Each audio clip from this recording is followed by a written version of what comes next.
Lord Krishna नमन to all student, myself Subhash Dwivedi. Again मैं 4th chapter पढ़ा रहा हूँ जिसका नाम है संज्ञा। संज्ञा अब जानते हैं, जैसे हम किसी का नाम बोलें तो संज्ञा है ना, किसी वस्तु का नाम बोलें तो संज्ञा, किसी स्थान का नाम बोलें तो संज्ञा, किसी के गुण भाव है ना का अगर हम नाम बोलें या उसको व्यक्त करें तो वो संज्ञा में आता है। ठीक है, संज्ञा यानी कि किसी को कोई पहचान देना। ठीक है, संज्ञा का अर्थ ही होता है किसी को एक आइडेंटिफिकेशन के लिए हम कोई नाम देते हैं, सीधी सी बात होती है। ठीक है, तो आगे देखिए, संज्ञा की परिभाषा देखिए, किसी व्यक्ति वस्तु स्थान गुण भाव का बोध कराने वाले, बोध यानी कि ज्ञान कराने वाले शब्दों को संज्ञा कहते हैं। ठीक है, व्यक्ति में क्या आ जाते हैं? राम, सीता, गीता, मोहन, डॉक्टर APJ अब्दुल कलाम, अटल बिहारी वाजपेयी, महात्मा गांधी, सुभाष चंद्र बोस, ये सब व्यक्ति में आ जाते हैं। वस्तु में आता है कुर्सी, मेज, पुस्तक है, टीवी, फ्रिज, ये सब वस्तु में आ जाते हैं, पेड़ पौधे आदि। स्थान दिल्ली, आगरा, अफ्रीका, या जो भी हो, जो भी स्थान के नाम होते हैं। गुण है ना, अच्छा बुरा है ना, और भाव जैसे दुखी सुखी, ये सब भाव होते हैं। ठीक है, आलस। अब आगे देखिए, जैसे अंकित खेल रहा है, मेज पर पुस्तक रखी है, आज बहुत सर्दी है, सेब में मिठास है। ये तीनों अलग अलग तरीके के वाक्य हैं।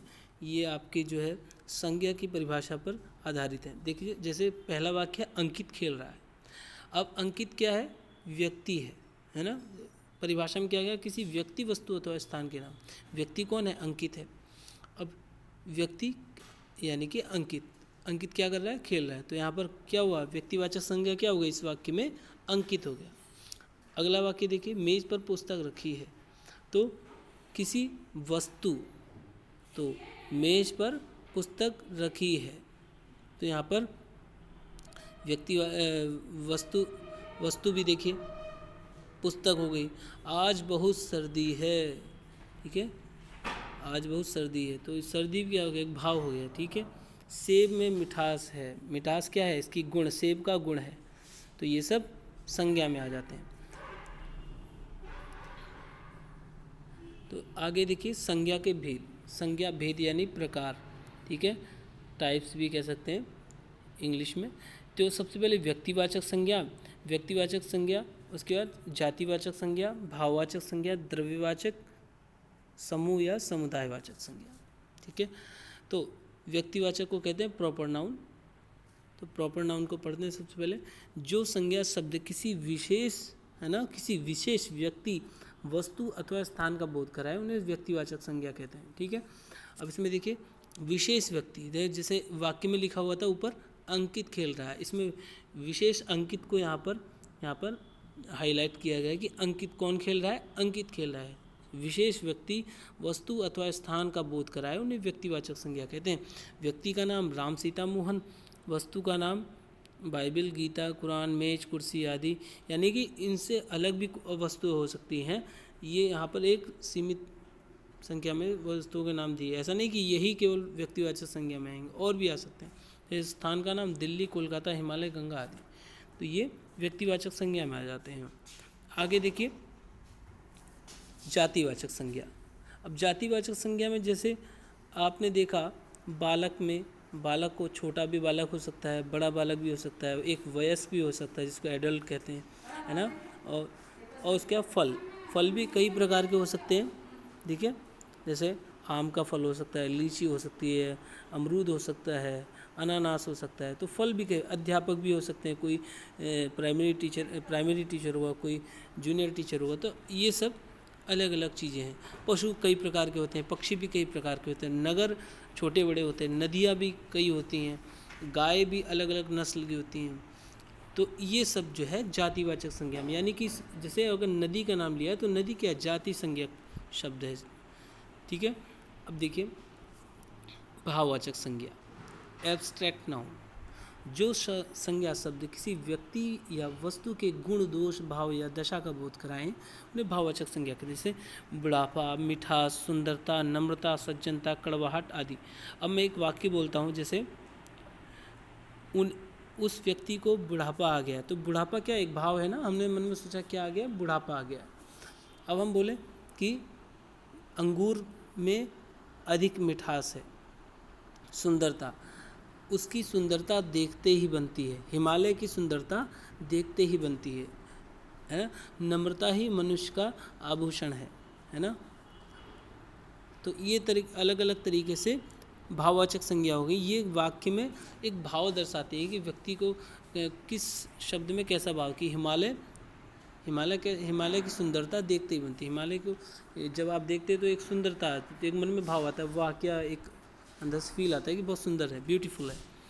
तो अब देखिए यहाँ पे देखिए लिखा हुआ है, करेले को देखते ही आपके मन में आता है कड़वाहट वाला भाव आ जाता है ना। इस तरीके से जलेबी को देखते हुए आपके अंदर आता है मिठास वाला भाव। तो ये भाववाचक संज्ञा में आ जाते हैं। अब द्रव्यवाचक संज्ञा, जैसे जिन शब्दों से द्रव्य या पदार्थों का बोध हो उन्हें द्रव्यवाचक संज्ञा कहते हैं। जैसे सोना, चांदी, घी, लोहा, लकड़ी, ऊन आदि, चीनी हो गई, ये सब द्रव्यवाचक संज्ञा में हो गए, है ना। तो ये सब द्रव्यवाचक संज्ञा में आ जाते हैं। और भी चीज़ें आ जाएंगी, सोना, चांदी। समूह या समुदायवाचक, कलेक्टिव नाम, जिन संज्ञा शब्दों से समूह या समुदाय का बोध हो, यानी ग्रुप का बोध हो। जैसे सभा, है ना, दरबार, सेना, भीड़, टीम, जो भी ग्रुप में हो, दो से अधिक, है ना, एक से अधिक जो वहाँ पर हो वो ग्रुप में आ जाते हैं। देखिए अब इसमें जिन संज्ञा शब्दों से समूह या समुदाय का बोध हो उन्हें समुदायवाचक संज्ञा कहते हैं। जैसे दरबार, सभा, सेना, भीड़, टीम आदि। अब जितने भी शब्द हैं इनको आप देखेंगे तो सब में कई लोग होते हैं, तभी ये शब्द सार्थक होते हैं। दरबार में भी कई लोग बैठे होते हैं सभा में, ना। आप पार्टी में देखिए, आप कहीं पे जाए तो एक लोग थोड़ी ना होता है, वहाँ पे बहुत सारे लोग होते हैं। जैसे एक सेना में एक जवान थोड़ी ना होता, कई जवान होते हैं। टीम में भी एक सीमित प्लेयर होते हैं, लेकिन वहाँ पर एक से अधिक प्लेयर होते हैं, इसीलिए वो ग्रुप में आ जाता है। उसी तरह भाववाचक संज्ञाओं की रचना है। भाववाचक संज्ञाएं 5 प्रकार के शब्दों से बनती हैं। जातिवाचक संज्ञाओं से, सर्वनामों से, विशेषणों से, क्रियाओं से, अव्ययों से। अब देखिए जातिवाचक संज्ञाओं से कैसे बनती हैं। देखिए अब देखिए, अतिथि क्या है, जातिवाचक संज्ञा। आदमी क्या है, जातिवाचक संज्ञा। इंसान, ये सब जातिवाचक संज्ञा। अब इसे भाववाचक कैसे बनेगा। अतिथि से बने आतिथ्य, आतिथ्य यानी किसी का सत्कार करना, ठीक है। आदमी से आदमियत, इंसान से इंसानियत, ईश्वर से ऐश्वर्य। तो ये क्या हो गया, भाववाचक संज्ञा बनी कि नहीं। कुमार से कौमार्य, गुरु गुरुता, संस्कृति से संस्कार, चोर से चोरी, चोरी भी एक भाव है ना।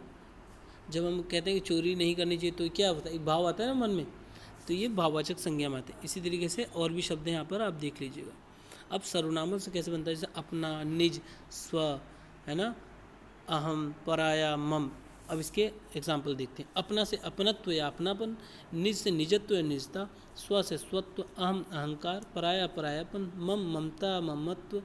विशेषणों से कैसे बनता है, अमर से अमरत्व अमरता। इसी तरीके से ये शब्दों को आप देखिएगा। अब आगे देखिए क्रियाओं से कैसे बनते हैं, ठीक है। चैप्टर में आपको अच्छा लग रहा होगा पढ़ने में, क्रियाओं से, है ना। सोना, जागना, है ना, उड़ना, उड़ान, उभरना, उभार, कमाना, कमाई, खेलना, खेल, गिरना, गिरावट, गाना, गान, ठीक है, घबराना, घबराहट, चिल्लाना, चिल्लाहट। इस तरीके से कुछ शब्द हैं, बिकना, बिक्री, मुस्कुराना, मुस्कुराहट, लड़ना, लड़ाई, हंसना, हंसी। ये इसके भाववाचक संज्ञा बन जाती है क्रियाओं से। देखिए ये सब क्रियाएं तो हैं, उड़ना, उभरना, कमाना, खेलना, गिरना, गाना, ये सब क्रियाएं होती हैं। अब इनसे भाववाचक संज्ञाएं बना दी गई हैं। अब अव्ययों से, अव्यय क्या होते हैं, जिन पर लिंग, कारक, क्रिया, संज्ञा आदि का कोई प्रभाव नहीं पड़ता, उन्हें अव्यय कहते हैं, ठीक है। जैसे दूर है, दूरी, ऊपर, ऊपरी, दिक, धिक्कार, निकट, शीघ्र, नीचे, निकट से निकटता बना, शीघ्र से शीघ्रता, नीचे से नीचाई। तो ये यहाँ पर आप समझ गए होंगे ये चैप्टर क्या है, संज्ञा को आपने जाना। अब आप देखिए हमने सीखा इस चैप्टर में क्या क्या सीखा। किसी वस्तु, व्यक्ति, वस्तु, स्थान, गुण, भाव का बोध कराने वाले शब्दों को संज्ञा कहते हैं। किसी व्यक्ति, है ना, राम, श्याम, मोहन, सीता, गीता, ये सब व्यक्ति में आ जाते हैं। वस्तु भी आते, मेज, कुर्सी आदि। स्थान दिल्ली, जयपुर, आगरा, है ना, ये सब। गुण जैसे अच्छा बुरा, मोटा पतला, भाव, है ना, ये जो अभी अपने भाववाचक संज्ञाएं पढ़ी ये सब भाव में आ जाते हैं। ये इन सब का बोध कराने वालों को संज्ञा कहते हैं। संज्ञा के 5 भेद होते हैं: व्यक्ति, जाति, व्यक्तिवाचक, जातिवाचक, भाववाचक, द्रव्यवाचक, समूह या समुदायवाचक। जो संज्ञा शब्द किसी विशेष व्यक्ति, वस्तु अथवा स्थान का बोध कराए उन्हें व्यक्तिवाचक संज्ञा कहते हैं। जो संज्ञा शब्द एक प्रकार के प्राणी अथवा वस्तु का बोध कराए उन्हें जातिवाचक संज्ञा कहते हैं। जो संज्ञा शब्द किसी व्यक्ति या वस्तु के गुण, दोष, भाव या दशा का बोध कराएं उन्हें भाववाचक संज्ञा कहते हैं। भाववाचक संज्ञा को थोड़ा सा अच्छे से पढ़िएगा, तभी और अच्छे से समझ में आ जाएगा। आगे देखिए, जिन संज्ञा शब्दों से द्रव्य या पदार्थों का बोध हो उन्हें द्रव्यवाचक संज्ञा कहते हैं। द्रव्यवाचक संज्ञा कौन कौन सी होती हैं? जैसे आपके हो गए सोना, चांदी, है ना, जलेबी है, या फिर और भी चीज़ें हैं, साबुन है, ये सब द्रव्यवाचक संज्ञा में आ जाते हैं। जिन संज्ञा शब्दों से समूह या समुदाय का बोध हो उन्हें समुदायवाचक संज्ञा कहते हैं। जैसे सभा है, टीम है, भीड़ है, ये सब समुदायवाचक संज्ञा में आ जाते हैं। आई होप ये चैप्टर आपको समझ में आया होगा, और ये जो भी क्वेश्चन है इनको आप अभ्यास ज़रूर कीजिए। जैसे 5 व्यक्तिवाचक संज्ञा के नाम बताइए। व्यक्तिवाचक संज्ञा हो जाती हैं जैसे राम, सीता, गीता है, उसके बाद बाइबिल, गीता, कुरान। 5 जातिवाचक संज्ञा के नाम बताइए। जाति क्या? नदी हो गया, स्त्री हो गया, गाय हो गया, हाँ, अध्यापक हो गया, ये सब क्या हो गया? जातिवाचक संज्ञा में आ जाते हैं। द्रव्यवाचक संज्ञा में आ जाते हैं, आप देख लीजिएगा, जैसे लोहा, लकड़ी, ऊन, चीनी, ये सब द्रव्यवाचक संज्ञा में आ जाते हैं। तो इसी तरीके से ये इन प्रश्नों के आप मौखिक अभिव्यक्ति में मुझे कमेंट करके बता सकते हैं। ओके, आगे देखिए, अभ्यास कार्य में संज्ञा की परिभाषा देते हुए उसके भेदों के नाम लिखिए। ये सब आप लोग अभ्यास कीजिएगा, प्रश्नों को याद करके सीखने।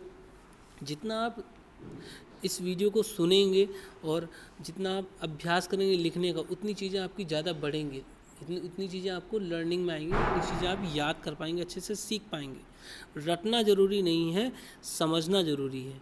तो समझिए आप चैप्टर को। ओके, आई होप ये आपको चैप्टर ज़रूर समझ में आया होगा।